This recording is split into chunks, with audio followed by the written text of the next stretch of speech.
नमस्कार दोस्तों, स्वागत है आपका यूपी बिहार टुडे में। तारीख है आज 15 सितंबर और दिन सोमवार। चलिए उत्तर प्रदेश और बिहार की बड़ी खबरों पे नजर डालते हैं। जेल से भागे 2 भारतीय नागरिकों को पुलिस ने पकड़कर फिर नेपाल को सौंपा। सीमा पर बढ़ी चौकसी। नेपाल में हुए प्रदर्शन के दौरान जेल से भागे 2 भारतीय कैदियों को लखीमपुर खीरी की हजारा पुलिस ने गिरफ्तार कर लिया। ये कैदी हरिराम मौर्य और प्रेम सिंह के लड़के नेपाल के महेंद्र जेल में बंद थे। वे जैन जी आंदोलन के समय 10 सितंबर को भागकर भारत आ गए थे, लेकिन पुलिस ने उन्हें 11 सितंबर को पकड़कर नेपाल पुलिस को सौंप दिया। मंगलामुखी माया रानी भी उतरेंगी चुनाव मैदान में। नरकटियागंज सीट से ठोकेंगी ताल। नरकटियागंज की मंगलामुखी नेता माया रानी ने आगामी विधानसभा चुनाव में निर्दलीय उम्मीदवार के तौर पर चुनाव लड़ने का ऐलान किया है। उन्होंने कहा कि समाज में हमेशा कम आंका गया है, जबकि उन्होंने हमेशा देश की सेवा की है। उन्होंने नरकटियागंज के प्रतिनिधियों पर क्षेत्र का विकास न करने का आरोप लगाया और अक्टूबर में राष्ट्रीय बैठक करने की बात कही है। गाजीपुर में पुलिस व्यवहार से भाजपा कार्यकर्ता की अवस्था बिगड़ी। मामले में एसआईटी करेगी जांच। सीएम ने दिया न्याय का भरोसा। गाजीपुर में पुलिस के व्यवहार से भाजपा कार्यकर्ता सियाराम उपाध्याय की अवस्था बिगड़ने के मामले में सियासी घमासान मचा है। भाजपा जिलाध्यक्ष ओम प्रकाश राय ने मुख्यमंत्री योगी आदित्यनाथ से मुलाकात की, जिसके बाद मुख्यमंत्री ने एसआईटी जांच का आदेश दिया है। दूसरे जिले के पुलिस अधीक्षक स्तर के अधिकारी मामले की जांच करेंगे। नोएडा ट्रैफिक पुलिसकर्मी की अनुचित गतिविधि का वीडियो वायरल। पहले युवक से हेलमेट छीना और फिर गलत व्यवहार किया। नोएडा में एक ट्रैफिक पुलिसकर्मी का वीडियो वायरल हो रहा है, जिसमें वह एक युवक से गलत व्यवहार करते हुए दिखाई दे रहा है। पुलिसकर्मी युवक को परेशान कर रहा है और उसका हेलमेट छीन रहा है। घटना का वीडियो सोशल मीडिया पर फैल गया है, जिसके बाद पुलिस ने जांच शुरू कर दी है। लोगों ने भी इस घटना पर नाराजगी जताई है। बिहार इलेक्शन में आयातित उम्मीदवारों के भरोसे हैं राजनीतिक दल। कांग्रेस और लोजपा का हाल सबसे बुरा।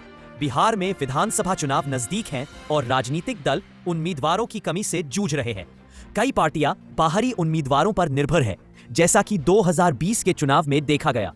कांग्रेस और लोजपा जैसी पार्टियों ने भी अन्य दलों से आए नेताओं को टिकट दिए। टिकट न मिलने पर नेता दल बदल भी करते हैं, जिससे राजनीतिक अस्थिरता बनी रहती है। भागलपुर रेलवे स्टेशन में नहीं अखरेगा ट्रेन का इंतजार। यात्रियों को मिलेगी मसाज, सैलून और हेल्थ चेकअप की सुविधा। भागलपुर रेलवे स्टेशन पर यात्रियों के लिए जल्द ही कई नई सुविधाएं शुरू होने वाली हैं। इनमें हेल्थ एटीएम शामिल हैं, जहां मामूली शुल्क पर 16 तरह की मेडिकल जांच हो सकेगी। इसके अलावा स्टेशन पर सैलून, मसाज सेंटर और फूड वैन भी शुरू किए जाएंगे। रेलवे का लक्ष्य यात्रियों को यात्रा के दौरान बेहतर सुविधाएं प्रदान करना है। दुर्गा पूजा के बाद ये सुविधाएं शुरू होने की उम्मीद है। यूपी के युवाओं के पास करोड़पति बनने का मौका। बस करना होगा ये काम। ग्रेटर नोएडा में 25 से 29 सितंबर तक उत्तर प्रदेश अंतर्राष्ट्रीय व्यापार मेले का आयोजन होगा। इस मेले में युवा उद्यमियों को व्यापार बढ़ाने का मौका मिलेगा। मुख्यमंत्री युवा उद्यमी अभियान योजना के तहत सफल उद्यमियों को अंतर्राष्ट्रीय मंच पर अपने उत्पाद प्रदर्शित करने का अवसर मिलेगा। एमएसएमई विभाग युवा उद्यमियों को चिन्हित कर रहा है और उन्हें B2B बैठकों में शामिल होने का अवसर मिलेगा। बिहार विधानसभा चुनाव से पहले जमीन बनाने में जुटे नेता प्रचार प्रसार के लिए सोशल मीडिया को बनाया हथियार। जमुई में चुनाव की सुगबुगाहट के साथ ही सोशल मीडिया पर चुनावी माहौल गर्मा गया है। राजनीतिक दल और संभावित उम्मीदवार फेसबुक, इंस्टाग्राम जैसे प्लेटफॉर्म पर सक्रिय हो गए हैं। वे अपने समर्थकों के साथ मिलकर अपनी उपलब्धियां गिना रहे हैं और मतदाताओं को लुभाने का प्रयास कर रहे हैं। स्नातक प्रथम सेमेस्टर में दूसरा ऑन स्पॉट नामांकन कल से। चयन पत्र वेबसाइट से करें डाउनलोड। ललित नारायण मिथिला विश्वविद्यालय दरभंगा में स्नातक प्रथम सेमेस्टर 2025-29 के लिए दूसरा ऑनलाइन ऑन स्पॉट नामांकन 15 सितंबर से शुरू होगा। चयन सूची 14 सितंबर को वेबसाइट पर अपलोड की जाएगी।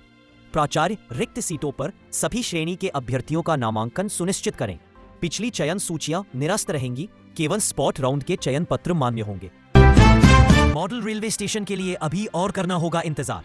तय की गई नई डेडलाइन। जहानाबाद स्टेशन को मॉडल स्टेशन बनाने का काम धीमी गति से चल रहा है। 23 करोड़ की लागत से बनने वाले स्टेशन का 15% काम ही पूरा हो पाया है।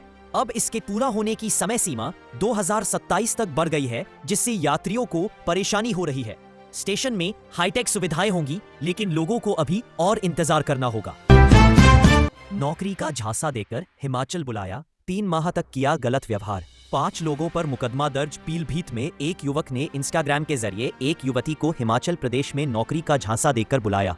वहां उसने युवती से गलत व्यवहार किया और शादी के नाम पर उससे 60,000 रुपए ठग लिए। जब युवती ने विरोध किया तो उसे परेशान किया गया और नुकसान पहुंचाने की कोशिश की गई। पुलिस ने आरोपी और उसके परिवार के 5 सदस्यों के खिलाफ मामला दर्ज कर लिया है। आईआईटी कानपुर के स्टार्टअप की अनोखी उड़ान। चलती फिरती लैब और परिंदों जैसे ड्रोन। आईआईटी कानपुर का स्टार्टअप नवाचार और तकनीक के माध्यम से नए आयाम छू रहा है। यहाँ उड़ते ड्रोन से लेकर चलती फिरती पैथोलॉजी लैब जैसे इनोवेशन हो रहे हैं। प्रतीक शर्मा ने बिजली की समस्याओं को रोकने वाली डिवाइस बनाई है, जिसका उपयोग केस्को कर रहा है। आईआईटी कानपुर ने चिड़ियों की तरह उड़ने वाला ड्रोन भी तैयार किया है। गोपालगंज के इस विधानसभा क्षेत्र में होंगे सबसे अधिक मतदान केंद्र। इलेक्शन के लिए की जा रही हैं खास तैयारियां।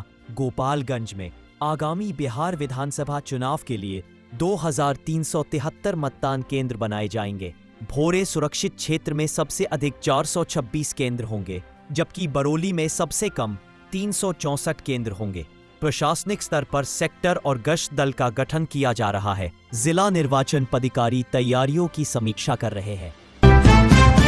ईके को कौन कर रहा है फंडिंग? सरकार बनने पर 1 घंटे के भीतर मद्य निषेध हटाने का क्या है राज? संजय जायसवाल ने खोले सारे धागे। सांसद संजय जायसवाल ने प्रशांत किशोर पर झूठे आरोप लगाने का आरोप लगाया है।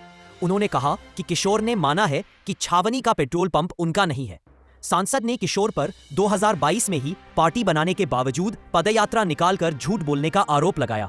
उन्होंने यह भी कहा कि वे कांग्रेस राजद को लाभ पहुंचाने के लिए काम कर रहे हैं। बस से दुर्घटना में 8 साल के बच्चे की अवस्था बिगड़ी। परेशान ग्रामीणों ने उठाया ये कदम। औरंगाबाद के रफीगंज में एक बस दुर्घटना में 8 वर्षीय यीशु कुमार की अवस्था बिगड़ गई। वह अपने पिता के साथ इलाज के लिए रफीगंज जा रहा था। घटना के बाद ग्रामीणों ने सड़क जाम कर विरोध प्रदर्शन किया, जिससे यातायात बाधित हुआ। ग्रामीणों ने मुआवजे और चालक की गिरफ्तारी की मांग की। पद्म विभूषण से सम्मानित पंडित छन्नूलाल मिश्र माइनर अटैक पड़ने पर बीएचयू के आईसीयू में भर्ती। पद्म विभूषण से सम्मानित पंडित छन्नूलाल मिश्र को माइनर हार्ट अटैक आने के बाद बीएचयू के आईसीयू में भर्ती कराया गया है। उनकी बेटी नम्रता मिश्र ने बताया कि उनकी हालत में थोड़ा सुधार हुआ है।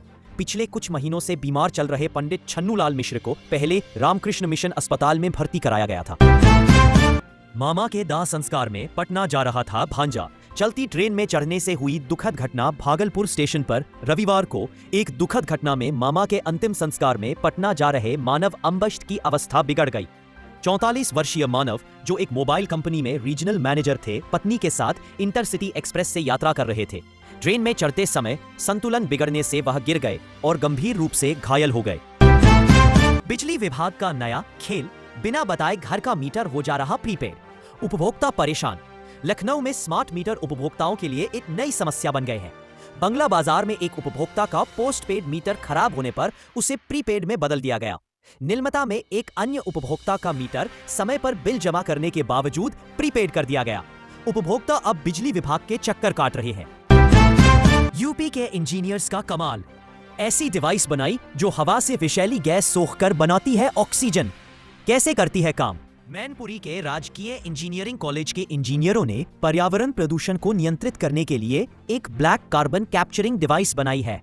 यह डिवाइस हवा में मौजूद कार्बन और अन्य हानिकारक गैसों को सोखकर उन्हें शुद्ध ऑक्सीजन में बदल देती है। डिवाइस 500 मीटर के दायरे में काम कर सकती है और प्रदूषण स्तर को 80-90% तक कम कर सकती है। नेपाल अव्यवस्था के बाद यूपी में इन लोगों के घर शुरू हो गई छापामारी। सीमा पर बढ़ी चौकसी। नेपाल की कैलाली जेल से भागे 600 से अधिक बंदियों की तलाश तेज हो गई है। नेपाल पुलिस और सेना सर्च अभियान चला रही है।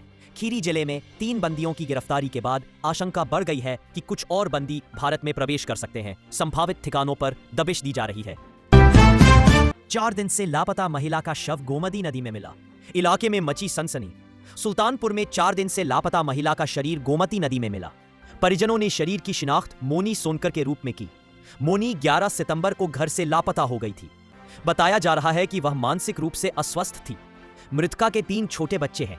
पुलिस मामले की जांच कर रही है। पत्नी को नहीं दिया भरण पोषण का खर्च तो पति के घर का सारा सामान उठा ले गई पुलिस। क्या है पूरा मामला?